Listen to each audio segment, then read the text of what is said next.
അമൃത വിശ്വവിദ്യാപീഠം കൊച്ചി ക്യാമ്പസിൽ camera speaks സംഘടിപ്പിച്ചു. ഫോട്ടോഗ്രാഫിയെ അടുത്തറിയുന്നതിനൊപ്പം മത്സരങ്ങളും ഒരുക്കിയാണ് Amrita school of arts, humanities and കൊമേഴ്സിലെ വിഷ്വൽ മീഡിയ ആൻഡ് കമ്മ്യൂണിക്കേഷൻ വിഭാഗം പരിപാടി സംഘടിപ്പിച്ചത്.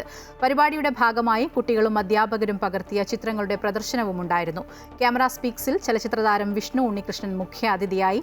കുട്ടികൾക്ക് ഇത്തരം അവസരങ്ങൾ ലഭിക്കുന്നത് ഭാഗ്യമാണെന്ന് വിഷ്ണു ഉണ്ണികൃഷ്ണൻ പറഞ്ഞു. Amrita Vishwa Vidyapeetham Kochi campus director doctor U Krishnakumar ചടങ്ങിൽ സ്വാഗതം ആശംസിച്ചു.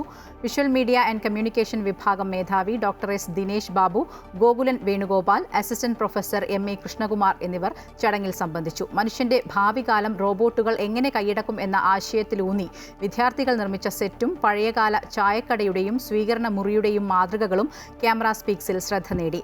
വിവിധ വിഷയങ്ങളെ അടിസ്ഥാനമാക്കി വിദ്യാർത്ഥികൾക്കുള്ള ഫോട്ടോഗ്രാഫി മത്സരവും പരിപാടിയുടെ ഭാഗമായി സംഘടിപ്പിച്ചു.